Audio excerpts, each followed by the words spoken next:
Senate committee will now hear from Jacob Lawson, Climate ISS Chief Coordinator. May the record reflect that he was nearly 1 hour late. Yeah, sorry about that. I literally had to fly in from outer space.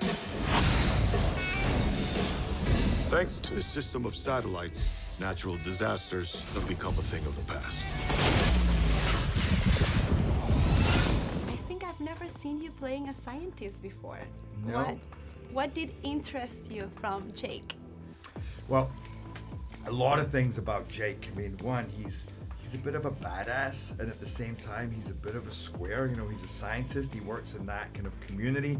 But at the same time, he's a guy you could imagine having beers with, you know, and watching football with. Totally. So he kind of had all those things going on, and yet he's a bit, you know, he's a bit argumentative. He's stubborn. He can be, like, I felt like he was, on the one hand, could be a really cool guy, loyal to his friends, but also be infuriating and kind of aloof. So there was a lot of juiciness in there that to get it, because it feels like he's dragged kicking and screaming into being a hero. You know, he didn't really, it's not for him.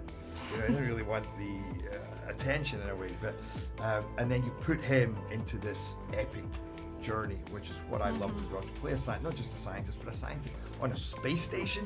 Are you kidding me? It's so much fun. How is to date a Secret Service agent? Very forbidden and very exciting. Yeah. Right, she's super hot in this Super movie. hot. Super hot in this movie. I'll just be out here and just have a chat. It's cool because it's a forbidden relationship that they have, because, you know, they both kind of work at the White House, and, you know, they kind of keep their relationship sort of under wraps so that they're not found out, you know. So on the exterior, they're very sort of put together and professional, and then you kind of see them in their real lives, you know, and their real relationship. The other side. So it's fun. There's a lot of fun. I need your help. You're soliciting a Secret Service agent. Seriously? We're kidnapping the president in a self-driving cab. I also like that in the movie, you know, you face quite a few life-death situations. You don't seem to be bothered at all, but what bothers you is receiving orders from your little brother. Tell me a little bit. It's so funny. It's just like the thing. A thing like that in my life, I often get myself in it. I was just telling a story there about, you know, kind of a couple of life-threatening situations that I've been in. My manager has Geostorm and my name taped to his back, and he's running around like this. He's promoting. Good, good. So what was I talking about? See, I've lost my train of thought now.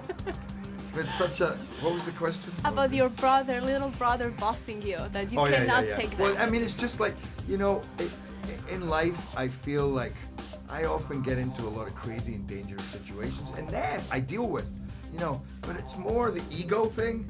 If somebody's gonna get in my way like that, or say, or try and teach me something when it's very clear I already know, or try and boss me around, I hate being bossed around and disrespected. Those are the two things that really, and I try to get over it sometimes, but I'm like, no, don't be disrespectful, and then don't be controlling. Control kills me. No. I'm even getting angry as I'm thinking about it right now. So in real life, that you're like that too. Okay, good to know. Mr. President, one of our thermospheric satellites malfunctioned over Afghanistan. So your proposal is what? We shut down all satellites. I think I like Andy Garcia for president more than Donald Trump. Sure. Would you sign a petition with me to have Andy for president. Get it started. Andy for president? I would love that. Sounds great.